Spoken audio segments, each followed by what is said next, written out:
Good morning. Continuing our review, summary, conclusion, and the conclusion of Hemshech Ayin Beis. We're on volume 3, bottom of page 1463. This program is my honor to dedicate it in loving memory of Robin's dear mother, Pesia Bas Shimon Hakon, upon her yahrzeit today, and in gratitude for Robin's precious new granddaughter who carries her name. Beautiful. So we're dedicating this learning in her honor, and to the new granddaughter, much nachas and long, healthy years for you and all your children and grandchildren. As I said, we're at the bottom of page 1463, and we're actually seeing a live demonstration, so to speak, of the Rebbe Rashab dissecting, if you wish, and breaking down the Maimon HaMakbil Shevis of the Alter Rebbe and the Mittler Rebbe, which we had now learned inside a while back, all about explaining Ner Hashem Nishma Sodom, and following that, Ner Mitzvah and Torah Eir, which the Rebbe Rashab actually doesn't really get back to, at least not fully. But Ner Hashem Nishma Sodom is a pretty thorough breakdown. So, in a sense, Hamakbil Sheva, as the Maimer of the Alter Rebbe makes the statement that there's Chochma, there's the Psila, the wick in the Ner, in the candle of Ner Hashem Nishma Sodom is the divine soul, and the Shemen, the oil, the fuel, is the Chochma, the wisdom of the animal soul, and begins to talk about the difference between the two, how initially they're antithetical to each other, because they have different interests, opposite interests actually. One's interest is divine, the other interest is self-preservation and survival in a material world. But ultimately, the goal is to divine soul through its Aveda, and namely the Aveda of Shema Yisrael, contemplating on Hashem Echad, to transform the Chochmah, the wisdom of the animal soul, into oil, fuel, to fuel the Ner Hashem Nishma Sodom, the Eish and the fire, the fiery love and light, divine light, produced by this Izbanus, which is V'ahavtas Hashem Elokecha b'chol levavcha b'shnei yitzarecha. That, in essence, briefly captures what the Alter Rebbe writes in Hamakbil Sheves. The Mittler Rebbe elaborates, and we're actually going to learn it more in detail on page 1464 through 1466. But in breaking this down, understanding it better, and perhaps also preempting,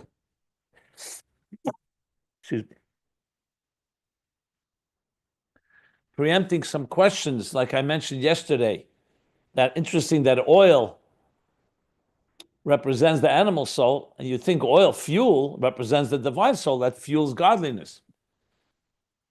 I'm not saying that exactly is what the Rebbe Rashab is trying to answer, but clearly that question is answered in the longer analysis that Rebbe Rashab adds in understanding by giving us first an overview of what Shemen is, the Shemen within everything, which actually does say in Torah Eir that there's a Shemen within everything.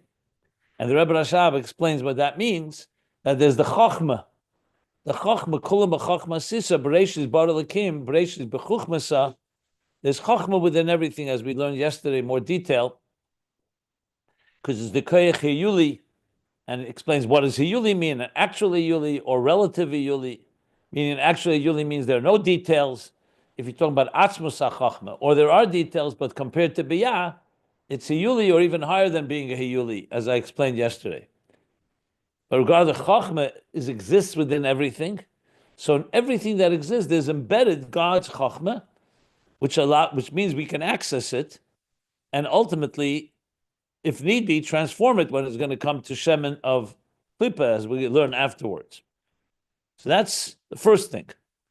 And what is that shemen? He calls that v'zeu shemen imsa b'teich. That with everything there's that teich quality of chochmah, and that's the shemen. Shayachal esim mitzis. Everything has the shemen is the teichias hapnimis hamufcha shebedavar. The innermost core dimension,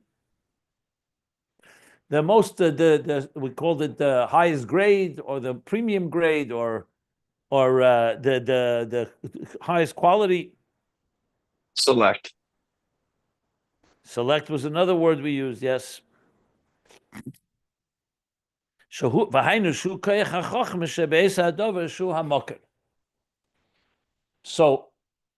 in other words, the mukkah of every creation is embedded in there, and that's why you can extract oil from everything.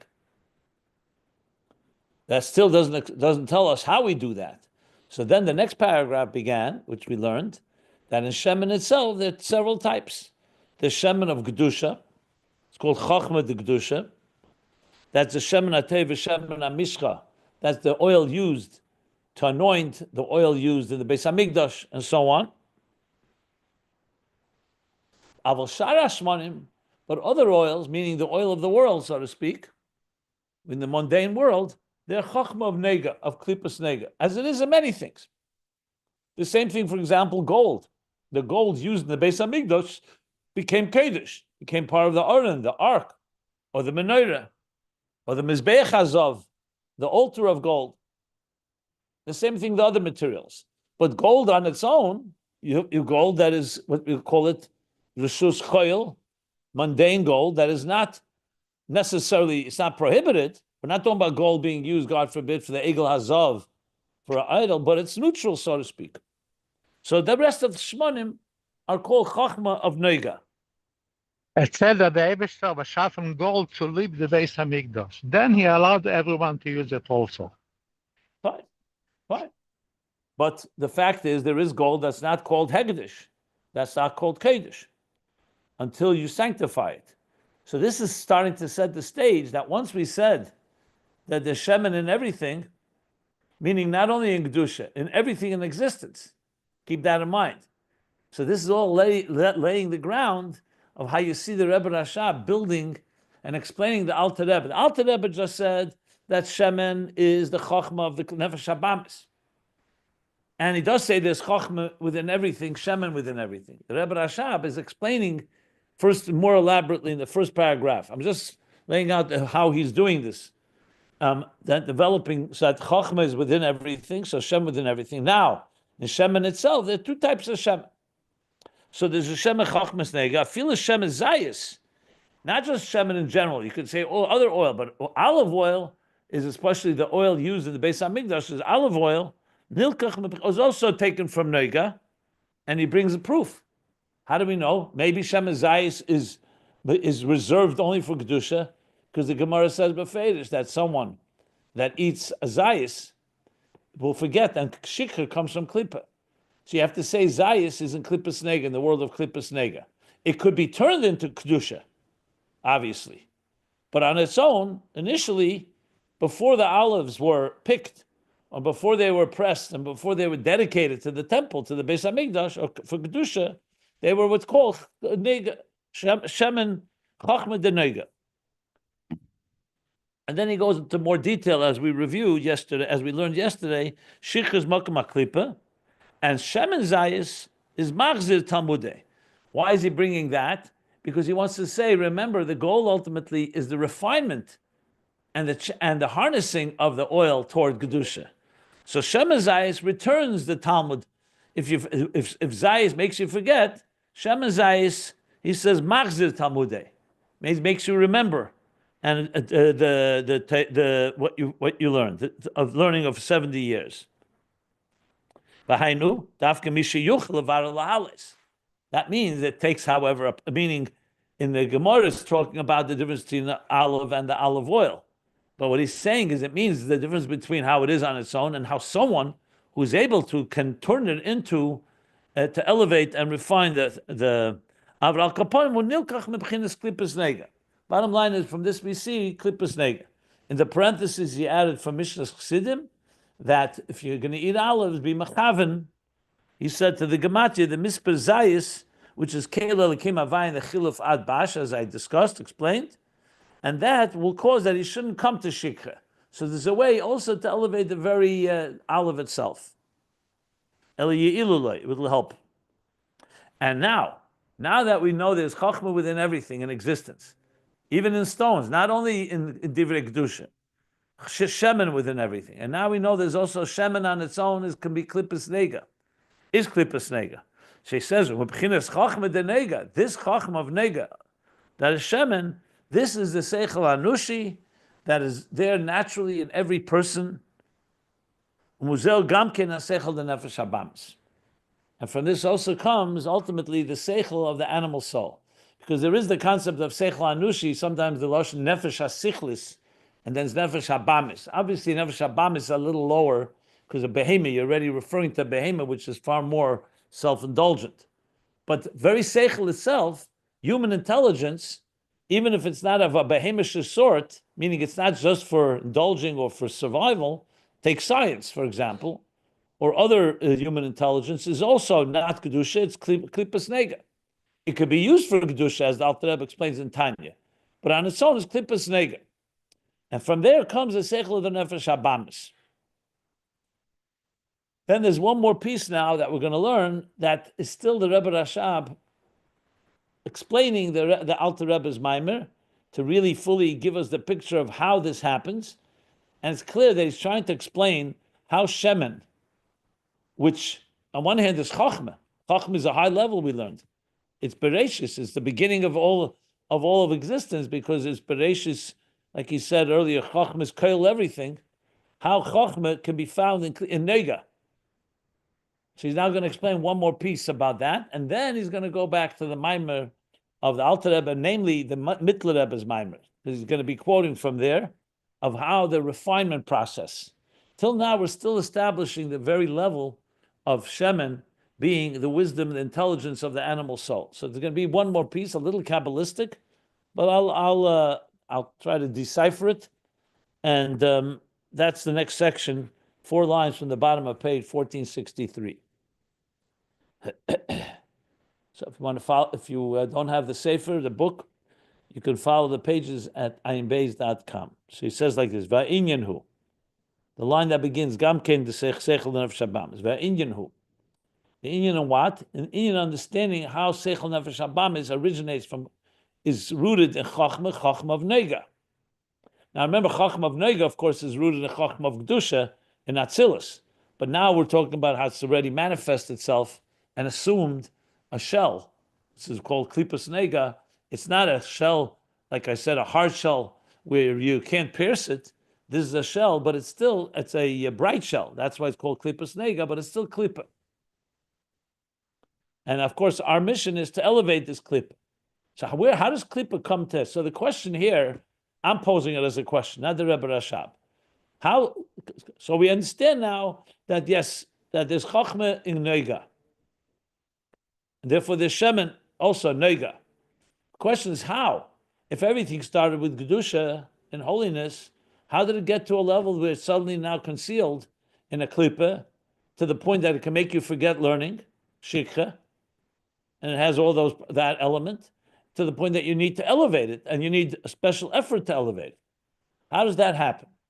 Now, I'm assuming if you learn Chassidus, you could probably guess how. And he's going to explain it through Shviras HaKelim. This is where the shattering of the containers of Toyu come into play, because they create that leap. You can think of it like when something breaks or shatters, that can create that from Gedusha can come a state of Klippa. Because when the containers are intact and the Eiris are in Kelim, that's it. The Eiris are Gedusha and the Kelim are Gedusha, like in Atzilus.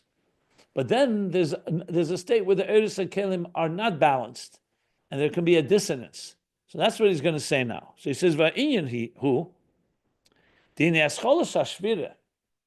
The beginning of the shvira, and shvira, remember, goes to shvira sakelim of Toyu. So let's just for a moment stop with that. What does that mean? He's not explaining shvira sakelim, so I'll explain it. Shvira sakelim, in very simple terms, is dissonance. There's an imbalance. It's not just a matter of some containers breaking. Why are they breaking? Because the Eiris are very intense. Said Eiris merubim and kelim mu'atim. That's the expression in Eitz Chaim in Kabbalah. The energies are intense. The kelim are fragile or small. So what happens? You put a lot of energy in a small container. Think of, let's say, a circuit burning out. What happens? A surge. There's a surge of electricity without any regulation into an appliance. It can burn out the appliance. That's why we have circuit breakers and so on. So that's just an example. Psychologically speaking, when a person is overwhelmed, there's a lot of energy coming into them, but they are unable to contain it. So they can be shocked, they can be overwhelmed, to the point they can get completely confused. Emotionally speaking, if a child experiences something that is an adult experience and they're not ready for it, it can be very destructive. In other words, when anything that is communicating energy, or I'd say transmitting energy from one level to the other, it's not just the transmission that's important, that it should be tempered and it should be tailored and directed properly. When it's not directed properly and there's an imbalance, there's going to be a form of shvira. Now, in shvira itself, I'm just giving an introduction to the next lines because he's assuming we know this. Rebbe Rashab is going to make very short reference to a few key words. In shvira itself, there are levels. You could have just a certain little confusion, or you could have a complete blowout, a complete shock to the system. So in Tayu itself, there's a difference between moichin of Tayu, midas of Tayu, chochma, bina, das, and so on. So in Kabbalah, there's a lot of discussion, where did the shvira begin? And how did it affect the higher levels of Tayu, and how does it affect the lower level? So it's interesting, actually, that the Tzemach Tzedek, on this Maimer HaMagbil Shevis, now that I'm thinking about it, in Tehillim, remember HaMagbil Shevis is a pasuk in Tehillim, that he says there that the Ikar HaShvir is in the Midas. In the Moichin it affected, but it affected more according to more of a siluk, that the Moichin are removed. But the Midas, the emotions, get primarily overwhelmed when a person is in a state of shock or a state where there's a inconsistency or an imbalance. So he's going to touch upon this. I have to compare what he says in the Tzemach Tzedek's Rishima and Tilim and what he says here. But now I'm thinking about it, he does discuss it, and it could be based on that. But regardless, we'll read it inside. Then now he's going to talk about the shvira. Now, once you have a shvira, then there's some type of what happens when something crashes, or there's a shattering. So then, as physically, the container now breaks into pieces and they get scattered. Birur hanetzutz is, when we say birurim is gathering them together and rebuilding it. But the shvira part is first it gets scattered. So when things are working smoothly, the kelim are intact and they're containers that contain the earth.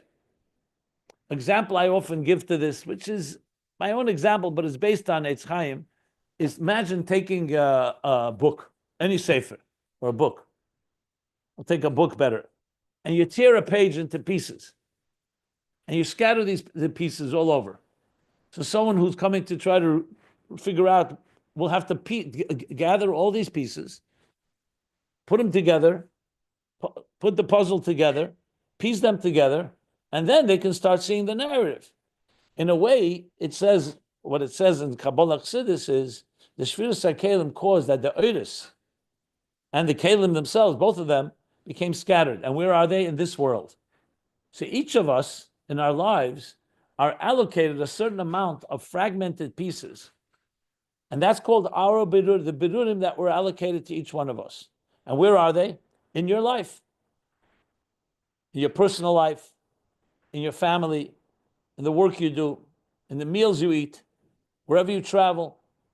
So you will encounter all kinds of people and experiences and entities in the world of Teimim, Tzemei, Achai, Medaber. And your mission as a neshama is to go and be mevarer and be maila and reconnect that spark, whether it's in a piece of food or it's in your family member, and elevate it and rebuild, you can say reconstruct the narrative the way Hashem wanted it to be in the first place. So we live in a fragmented world, in a world where we don't see the narrative, meaning the divine narrative. What's the deeper divine plan for each of us? That's the Aveda of a Neshama. So this takes us back, of course, to the whole theme that we've been learning. The Neshama comes down into a dark world and now needs to find guidance and direction in this dark world, Shcheirani, and it finds it through Torah and through mitzvahs and through the Einei Ha'eda and the malachim that support the system. And what is the Neshama actually doing? It's rebuilding a world, a scattered world, a fragmented world into a unified world.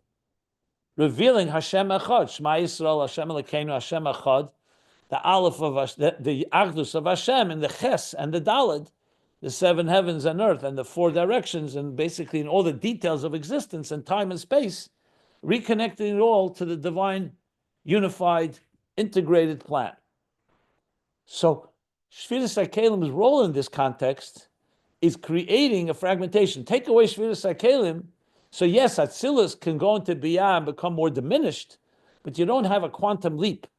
Shviras HaKelim creates that type of like a quantum leap, like a paradigm shift from a state of unity before Toyu, and then it creates a state of chaos, you can even call Toyu Vavayu, as the Torah says, the second verse in Chumash. After Bereshis bara Elokim Hashemayim v'saaretz, which we said Bereshis b'chuchmasa, but then va'aretz heisa Toyu Vavayu, v'chayshech al pnei ha'tahem, darkness that Tzimtzum conceals. I could elaborate a lot more. I don't want to really go into depth the whole concept of Shviras HaKelim. It deserves its own discussion. Just want to say enough to be able to understand what he's going to say here, where he wants to explain how from Kedusha comes Kelipas Nogeh. So he says now like this. And now let's learn it inside. It's a few lines. It's not many lines. It's the bottom here and the beginning of the next. It's around 8 lines, 10 lines maybe. But Inyan hu, dihine hascholas hashvira. The beginning process of this shvira, which is the tension and the pressure. Remember, Eres and Kelim, hoy b'bchinas hadas. So this is straight from Eitz Chaim. I think even, well, let's say Eitz Chaim for sure. Yeah, I think he's going to quote the Eitz Chaim. Yeah, right here. Shattering Akudim. U'kumei shekoseh v'yomos bala ben ba'ir. So what he's referring to a pasuk here at the end of Pasha Vayishlach. So where's Shviras HaKelim hinted to? In Chumash. It didn't just come from anywhere, it's just not the Kabbalah bases it on Psukim. So of course the second pasuk in Torah I mentioned, Va'eretz heisa Toyu Vavayu. What does that mean? So it means Toyu Vavayu. And it says, V'cheshech al pnei ha'tahem, and darkness covered all of existence. And I'll just add, V'ruach Elokim merachefes al pnei hamayim. This is all the second verse. And the Spirit of God hovered, merachefes al pnei hamayim, upon the face of the water. Very cryptic verse. No way to understand it just by reading it. You have to see commentaries. But ultimately, the Kabbalistic commentaries, I'm talking specifically the Arizal, explains V'ruach Elokim, that even though it's Toyu V'avoyu, there's chaos, and there's this shattering, but there's still a Spirit of God there. But it's merachefes, it's only hovering. Says the Arizal, merachefes is made up of 2 words. Rapach mes. Rapach mes, Rapach is the 288 sparks that fragmented as a result of the breaking mess that came due to the death. Now, death here means the shattering. It's a form of death. Because when you have a Eir and Keli, like a Neshama and Guf together, that's life. When they separate or something gets fragmented or broken, that's a mess. So Rapach mess. So Ruach Elokim merachefes al pnei hamayim. Not going to get into pnei mayim, that's another discussion. And the goal is we should then come, what does the next pasuk say? V'yemer Elokim yihi yoyer, v'yihi yoyer. And we too come in this darkness where the Rapach Netzutzas have now essentially been broken and essentially are dead, to bring them back to life through light. And what is light? Torah Eir, and Ner Mitzvah, and Ner Hashem Nishmas. So, where do we see Misa again? At the end of Pasha Vayishlach, he enumerates the pedigree the children of Esav. And he counts there, if you go there, you'll see, it says, Vayimlach Vayomos. He counts 7 and then an 8th generation of the kings that were descendants of Esav. And the expression is Vayimlach, they ruled, Vayomos, they died. Says the Arizal, and this is based on Zoyar and all many Sifrei Kabbalah, that this is referring to the spheres of Toyu. Yaakov comes from Tikkun, Atzilus. Esav is connected to Toyu. That's why he's Isada, Yedid Sayid. He's a warrior, aggressive energies of Toyu. And that creates Vayimlach. Yes, it rules, very powerful, but it's very intense. Vayomos, but it can't last, so it dies, it breaks. And he counts 7, which are the 7 emotions, and then he counts one more, the 8th, which is, I'm not sure if he's referring to that one. I have to look in the Pasuk. But Vayamos Bala ben Be'er is one of them. He says that's the level, Shub Chinas Hadas. That's the level of Das. So it could be that you're counting the 7 emotions from Chesed to Malchus, or Malchus to Chesed, and what precedes that is Das. So Das, the Shvira is the beginning of Shvira and Das, but it's not a complete Shvira. And he tells us right where to look. This is Eitz Chaim of the Arizal, Shar Nekudim Pedig Dalet. He's giving us a little, again, it's very brief, that's why I'm elaborating. He says that's the beginning of the Shvira in Das. Av Lamaila, what about Chochma Bina? Toyu also has Chochma Bina. But Chochma Bina, Loi Hoya Shvira Klal. There was no breakage there. There was an imbalance. And there is a shift there, is the beginning, but it didn't break yet. So like in any situation, it takes more pressure to break. And Chochma Bina was not Shvira at all. Like the Pasuk says, Yamusu, there's death, but not in Chochma. Because Chochma is a source of life. So what do we see from this? That there is Shvira, but it's in Das, not in higher than Das. Not in Chochma, not in Bina. Now the next piece, let me stop for a moment. The truth is I'd like to finish the whole thing before taking questions, but just in case I said a lot here, if anybody wants to clarify, there's more points to be made. So I'll stop for a moment if anybody wants me to clarify anything we just reviewed here. This is fascinating. I'm relating a little back when you spoke about the Nefesh HaSichlis and the Nefesh HaBahamis. The Nefesh HaSichlis is part of the Nefesh HaBahamis, correct?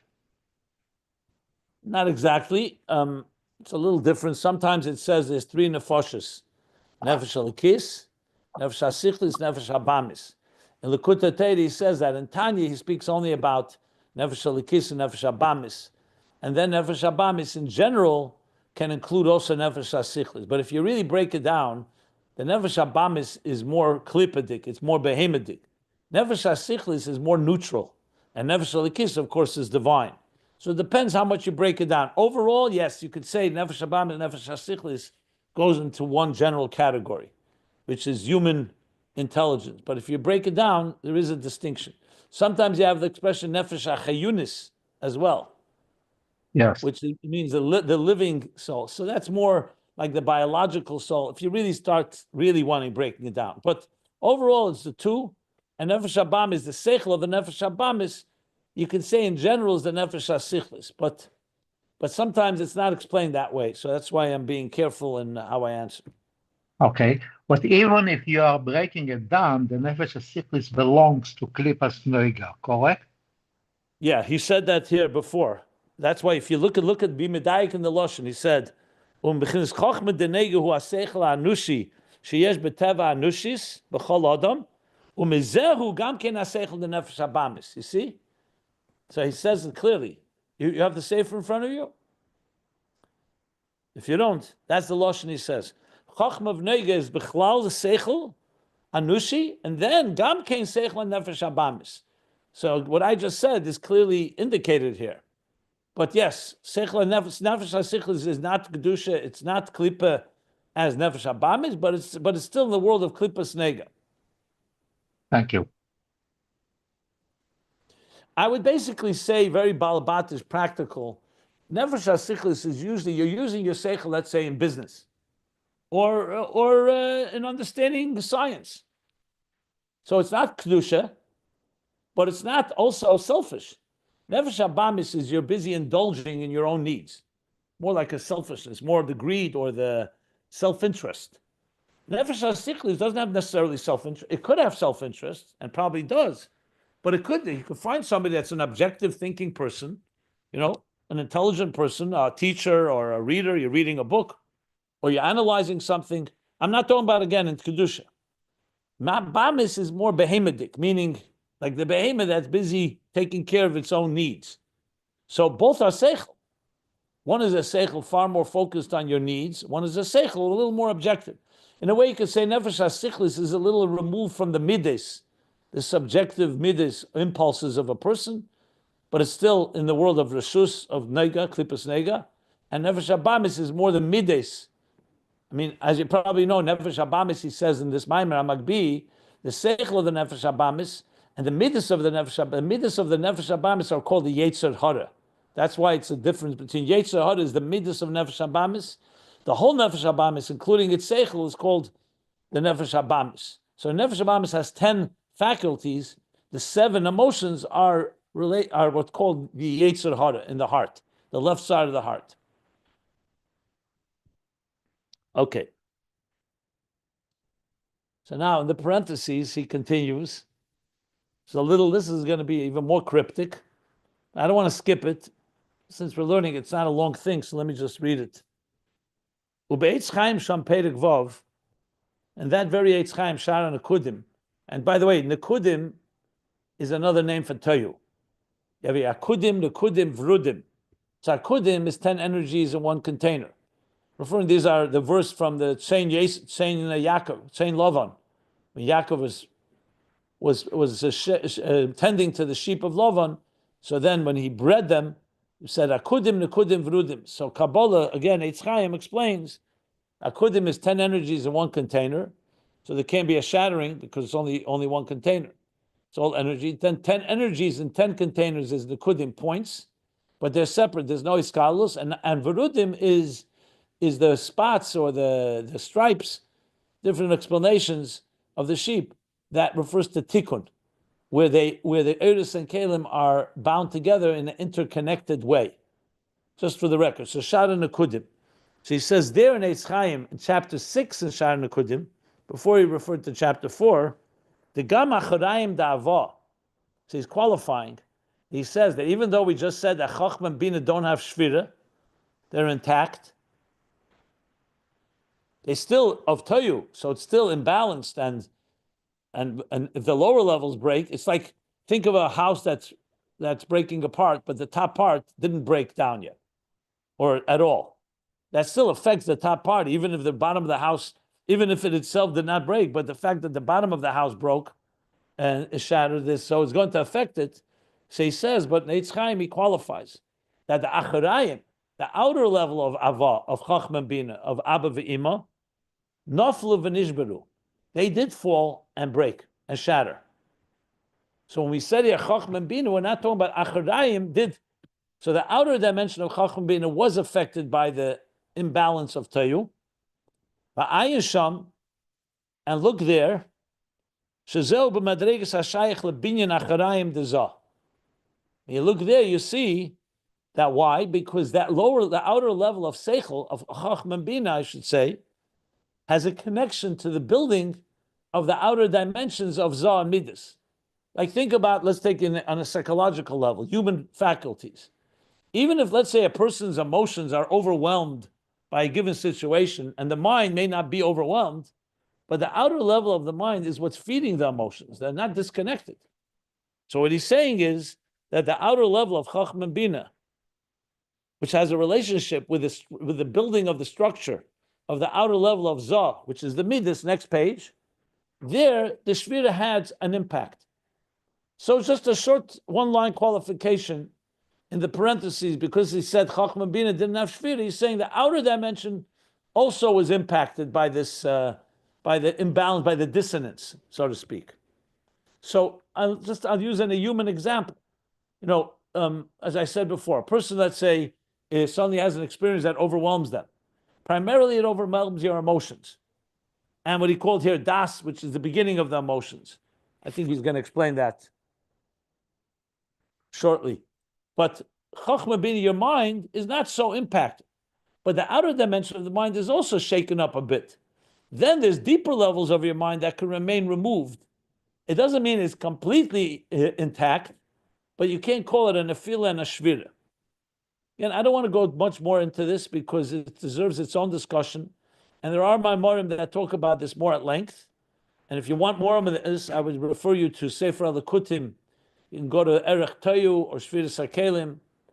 And there's other places. The Rebbe has spoken about it as well from his father's, when he explained his father's notes on Zohar.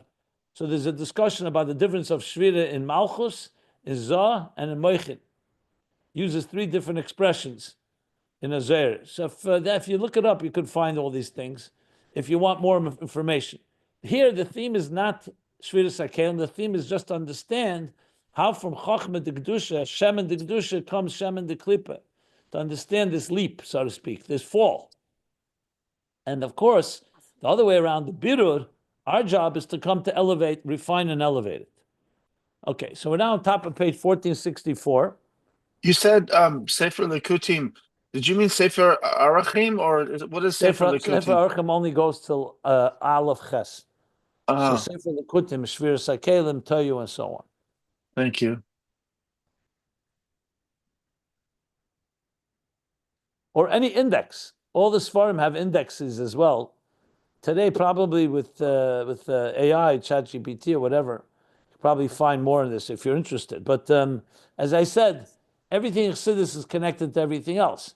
So it's a sugi of its own, Shviras HaKelim, and where the Shvira affected, and so on, and where it's easier to be mavared, harder to be mavared.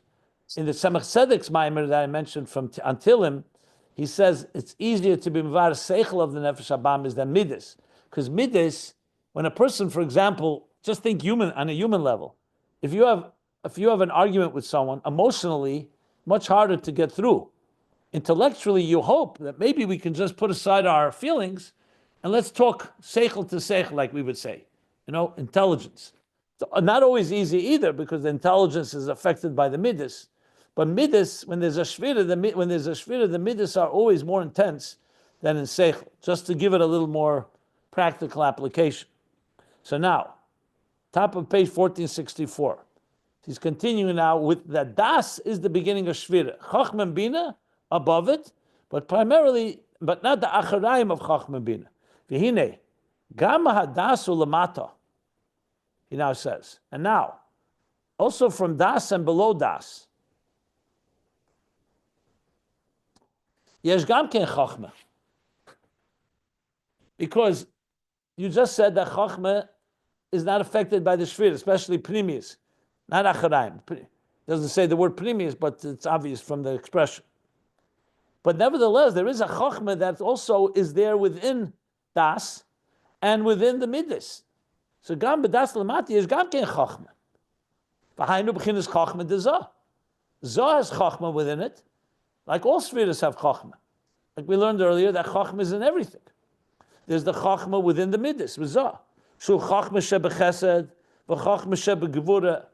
There's Chochma within chesed, there's Chochma within gevura. V'al derech zeh b'kulam. And similarly in all the midas, in all the 6 or 7 midas, Zah is usually the 6 Zayir Ampin of Chesed through Yesod. But each one has a Chochma within it. The Zeh Chayis, and what is this Chochma? Like we learned earlier, the Chochma or the Shemen, the oil within everything, the Chochma within everything is its essence. Didn't say the word essence, but the oil within it, like the Mufchar. And that, like we said before, which is the Makar. He says, Zeh Chayis HaKelim HaNishbarim. So even though there is a shvira in all these levels of the midas, starting from das even, nevertheless, there's still a chayis in it. Even after the kelim shatter, like I said, even when you tear the page into fragments, it doesn't mean, even though we called it dead, but there's still energy there. And the proof is that you can put it together and piece the story together. It's, however, the energy has now been diffused and scattered and very difficult to figure out until you connect and elevate it. But there is a chayis in the kelim hanishbarim.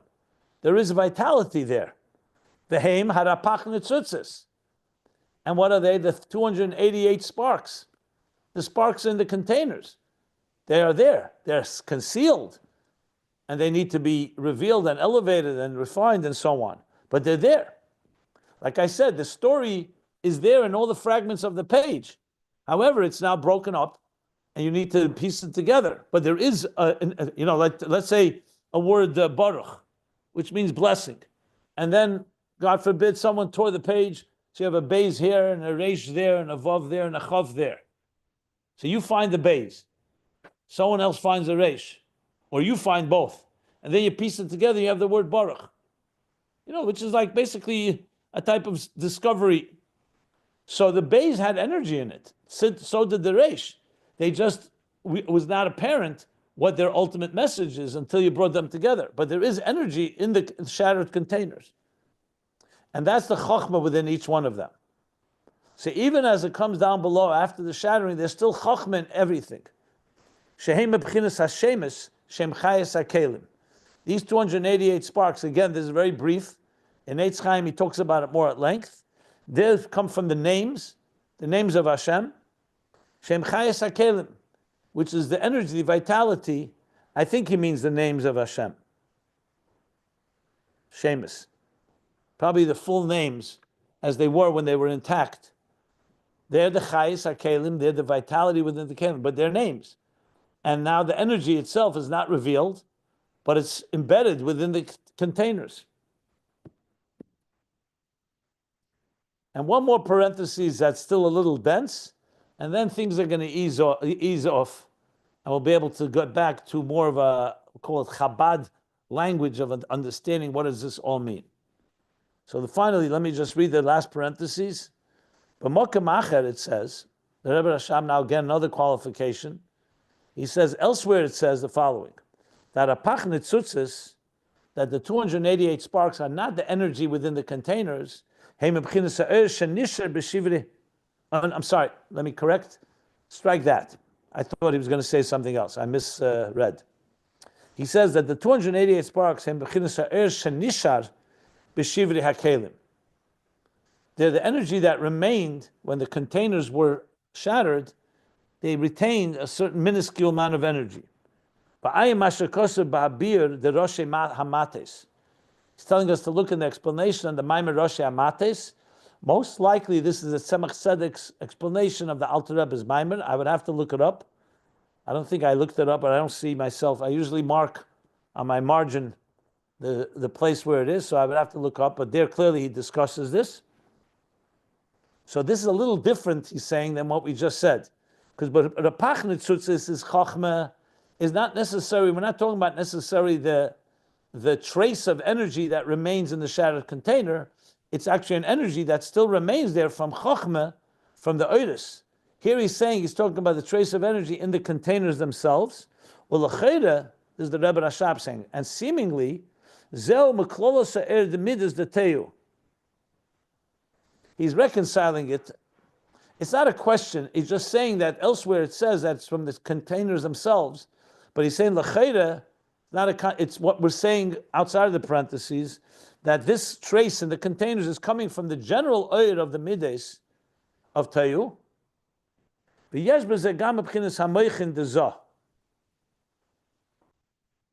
So I think let me elaborate a bit more.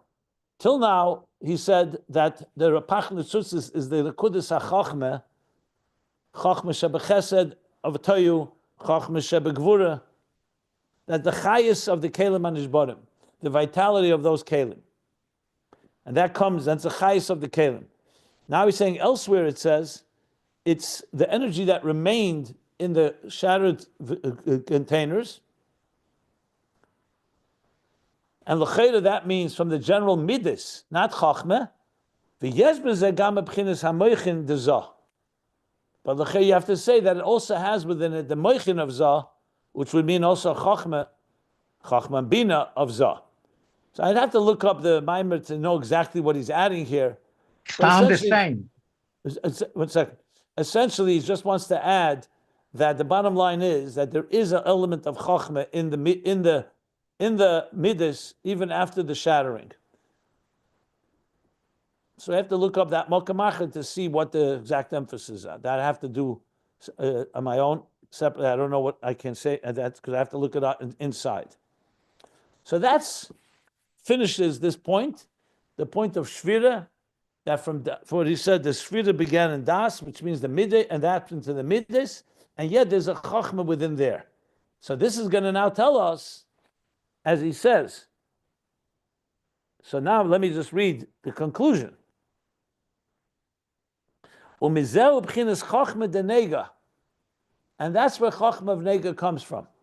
From this shvira, the Chochma as it's found in the middays, shememenu ha-Chochma de nefesh habamis. From there comes the Chochma of the Nefesh Habamis. So it's like 3 steps. Chochma of Kedusha, then there's Chochma as it affects after the Shvira, but it's still there. That would be Chochma of Nega, the result of the Shvira Sakelim of Tayu. From there comes Chochma of the Nefesh Habamis. So what do you have from this? And you have the dynamics, the actual process of how do you get from a place of total elikus, Kedusha, to a place of a Chochma of Nefesh Habamis in the first place. And this is also going to help us understand what our Avodah is now, is the process from the bottom up, to elevate all of this, to take this wisdom of the animal soul, which is focused on itself. Sharia Nefesh Habamis, Yesh Beigam Kein Seichel. Let's read a few more lines. The animal soul also have Seichel. Seichel is not just in the domain of the Nefesh Halikis. An animal soul has Seichel. The Chochma and wisdom. The Ima Yesha Ikri Humides. Even though the primary force that controls the Nefesh Habamis are its impulses and its emotions, Vutivi Be'etzem, and it's Be'etzem, a natural entity, meaning it's wired that way. It's not, that's the way a behemoth is created. But commotion is ill, as was explained earlier.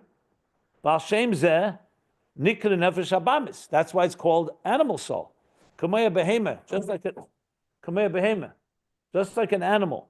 She'en lo das, that doesn't have intelligence, meaning like objective intelligence, mature intelligence. Ve'eni yedas rak mashalahanos atzma. The only thing it knows is what is for its own pleasure, for its own benefit. V'hu davar tivi ba, and that's natural to it. You can't expect it to be otherwise. That's how it was wired. That's how it was created. You look at an animal, take a cow grazing in the pastures. What it knows, how to eat, how to breed, how to protect its young, to give birth, protect its young, and take care of its needs. That's the way it's wired. So that's essentially midas. Kamei kain hanefesh habamis. All this is, by the way, now starting the language of the Mittler Rebbe. Same thing with the nefesh habamis, who midas tivim. The animal soul naturally is inclined to satisfy itself.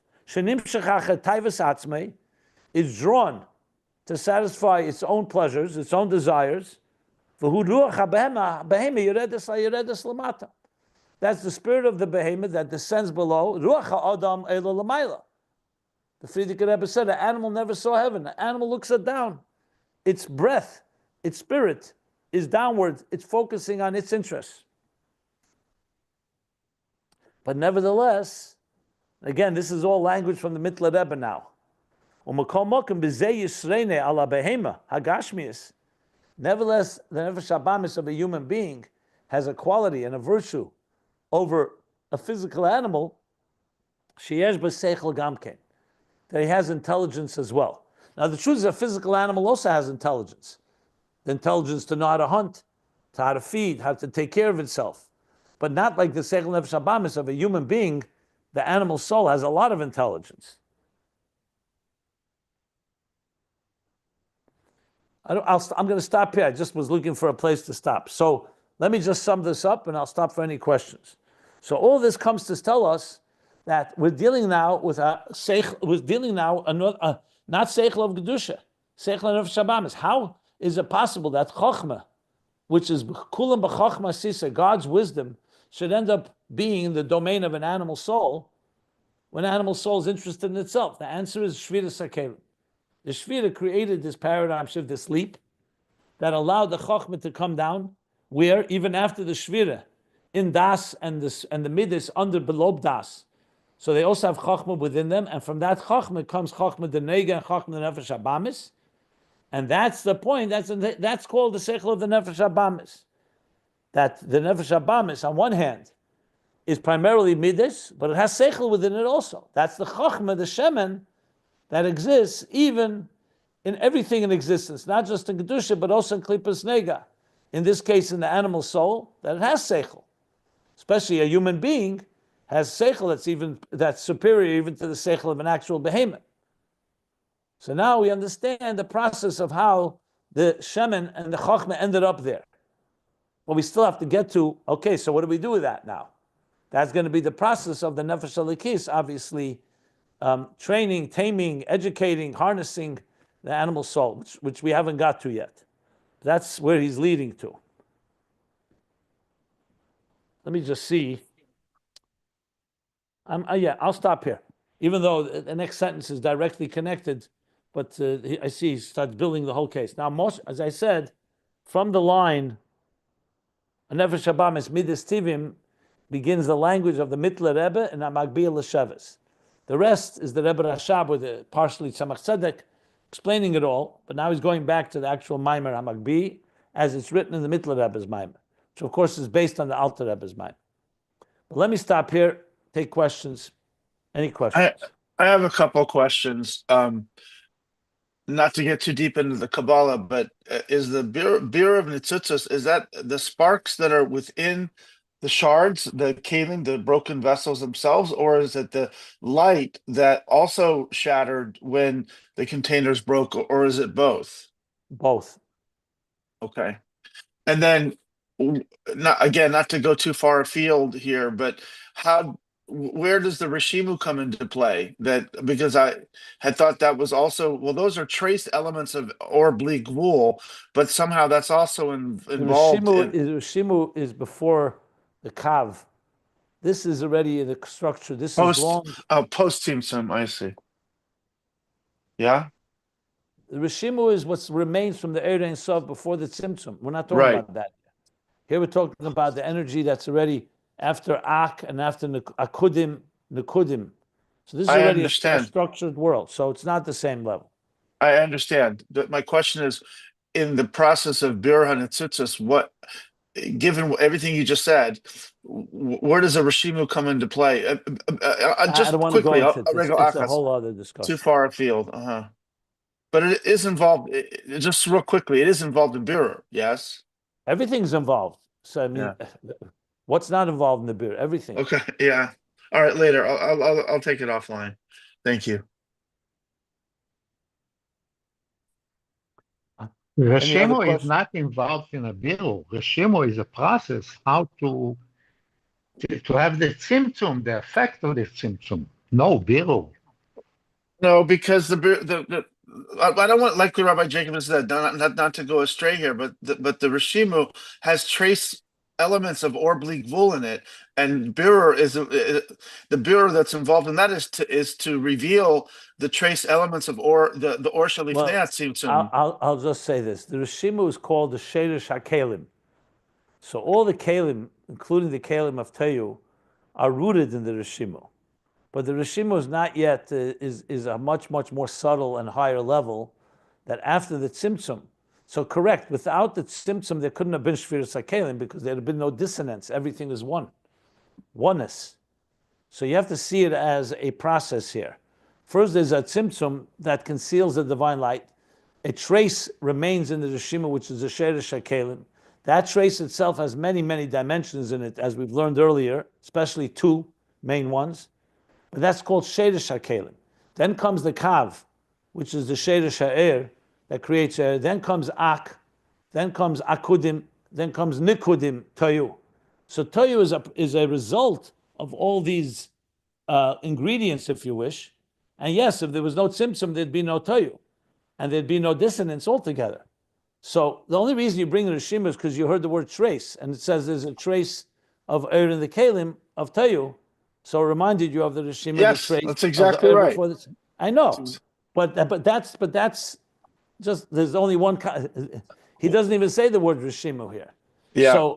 So that's why it's a whole sugya, which I have actually explained at length when we learned about the Rishimu, how, and I also explained this to Shviras HaKelim, that Shviras HaKelim is obviously a market correction, if you may have heard that word expression from me, a market correction that's coming to address the dissonance created by the Tzimtzum, and so on. But beyond that, I don't want to go further than that, because Rishim is a whole discussion of its own. Not Yeah. exactly this. Is there a parallel between the trace and here? There are parallels, yes. Earlier in Ayin Beis in Volume 1, he compares the trace of the Rishima to the trace in the Kelim of Tayu, but I don't want to go there at all because it's not the theme here, and Sayach. it's Yeah. going to confuse everyone. Yeah. But thank you for what you just said. Thank you. Ak is akudim. No, you said ak and then Generally akudim. not. Generally, Ak is higher than Akudim. In general speaking, you can speak about it in very broad terms, but usually Ak is its own world, then comes Akudim, Nekudim, Vrudim. Akudim is Eser Keli Echod, Eser Shviras Eser Bekeli Eid is Echod. Akud B'Klei Echad. In Ak it says there are no Kalim, so One of my fellow students, Mr. Rosenberg, is asking that you, Rabbi Jacobson, previously said before that some of the spheres were not affected by spheres Akilim. I think he means perhaps Chochma and Bina. His question is, would anyone therefore say we don't need to refine those midos, although they're not really midos, but you can answer his question. Why we don't really need to. But I also said in the same sentence that when a building, even if the lower even if the lower floors are shattered, you're not going to say the higher floors that maybe didn't break down are not affected. Yeah, you also said that the chitzonius of Chochma and Bina are still affected. Yes, exactly. It just won't call it a shvira. You can't call. It's like you've ever seen something breaks, the whole thing didn't break, but most of it broke. So even if there are parts that are still intact, you wouldn't say you have an intact keli.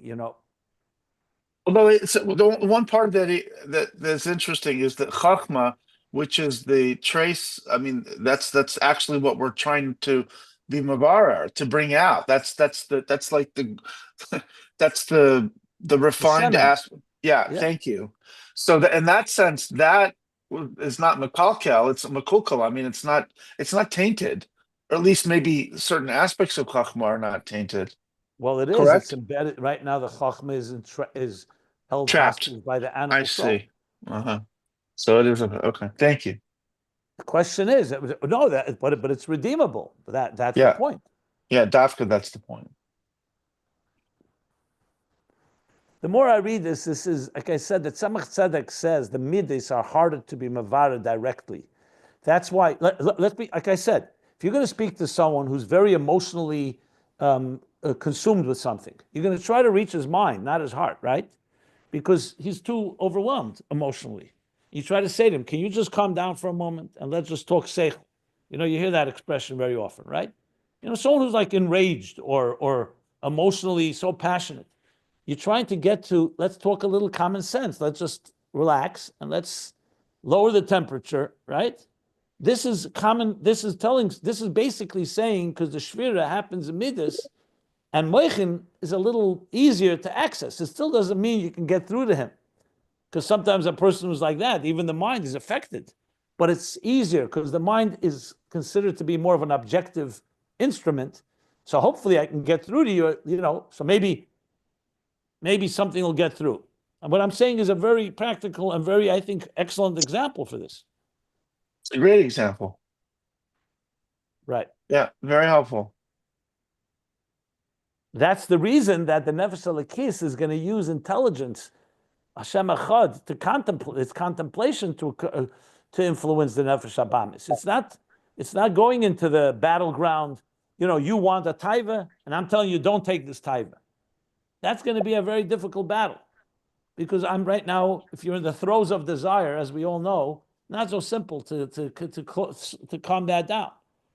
What you want to do is reach somewhere and say, it's not worth it. long term, you may have pleasure right now, but long term it's going to be damaging. Or I'm just giving examples. Or introduce Hashem Echad. Let's talk about the bigger picture. What's the purpose of life? I mean, that's essentially what the Nefesh HaLekis is going to be doing, is trying to engage the Chochma that's trapped in there in the Nefesh HaBamis, as we're going to learn. We're going to learn this very specifically. He's going to explicitly state what I just said, as you'll soon see. But he's building, that's why I made such emphasis today in this class to show the Rebbe Rashab is building piece by piece to first lay the ground. First, he's setting the stage of what is a Nefesh HaBamis and where does it have Seichel from and what's going on. Then we start talking, okay, now how do we reach that Seichel? So you really have like almost like I would say a scientific, the anatomy of the animal soul and its intelligence. Where does it come from? And now the question is, how are we going to access it and transform it, basically? I think it's really mind-blowing, frankly. It's awesome. I just wanted to say before you, I mean, other people can ask questions, but before I forget, to Robin, wanted to, remember say that this should be this class should be a mila for, I think it was the neshama of your mother. I'm not sure, that we're honoring, and that I thought it was appropriate that with the Shviras Akalim, the rabbi mentioned the market correction. Since you're a financial journalist, I thought that was appropriate. But I wanted to wish, Chazak ve'amatz, your mother's neshama should have an aliyah. Thank you very much. I really appreciate it. Beautiful class. Very beautiful class. Sorry, but maybe other people have more questions. I just wanted to get it in before you turn off the recording. Okay, good. What I just heard was your explanation of marking correction.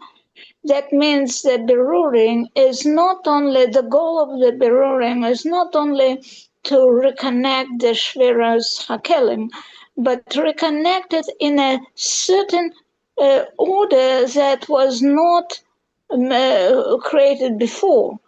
It's something beruri supposed to do some reconnection, definitely some unification, but in a way that it was not done before. Okay, yes, that's correct.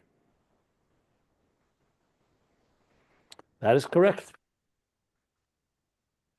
Robin, here's a nicer set of words. The birur, the refinement that we're accomplishing through this class should give your mother's neshama an aliyah, many aliyahs. Okay.